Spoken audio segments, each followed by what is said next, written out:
Arjun Reddy cinema తీసి అదరగొట్టిన director Sandeep వంగ next అదే సినిమాను హిందీలో కబీర్ సింగ్ అంటూ తీసి అక్కడ దడదడలాడించాడు. ఇక యానిమల్తో రణబీర్ కపూర్ స్టామినా ఏంటో చూపించాడు సందీప్ వంగ. మొదట్లో ఆయన తిట్టిన తర్వాత ఆయన స్ట్రాంగ్ స్టోరీ టెల్లింగ్ని, ఎమోషన్ని అర్థం చేసుకున్నారు ఆడియన్స్. రీసెంట్గా విజయ్ దేవరకొండతో కింగ్డమ్ బాయ్స్ అంటూ ఒక స్పెషల్ ఇంటర్వ్యూ చేశాడు సందీప్ వంగ. ఇంటర్వ్యూలో యానిమల్ సినిమా విషయంలో తాను రిగ్రెట్ ఫీల్ అయిన విషయాన్ని చెప్పాడు. యానిమల్ మొత్తం 3 గంటల 40 నిమిషాలు రన్ టైం వచ్చిందని, దాన్ని కాస్త ఎడిట్ చేస్తే 3:30 నిమిషాలు వచ్చిందని అన్నాడు.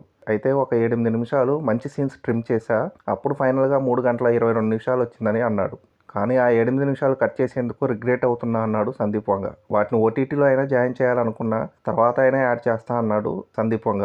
సినిమా పట్ల సందీప్ వంగ ప్యాషన్ ఎలాంటిదో రిలీజ్ అయ్యి సూపర్ హిట్ కొట్టాక ఆ సీన్స్ గురించి ఆలోచిస్తున్నాడని ఆడియన్స్ చెప్పుకుంటున్నారు. సందీప్ వంగ ఈ కామెంట్పై మీరేమంటారో కింద కామెంట్ సెక్షన్లో చెప్పండి. అదండి సంగతి. ఇలాంటి ఇంట్రెస్టింగ్ విషయాలు మరెన్నో తెలుసుకోవడానికి మా ఛానల్ని సబ్స్క్రైబ్ చేసుకోండి.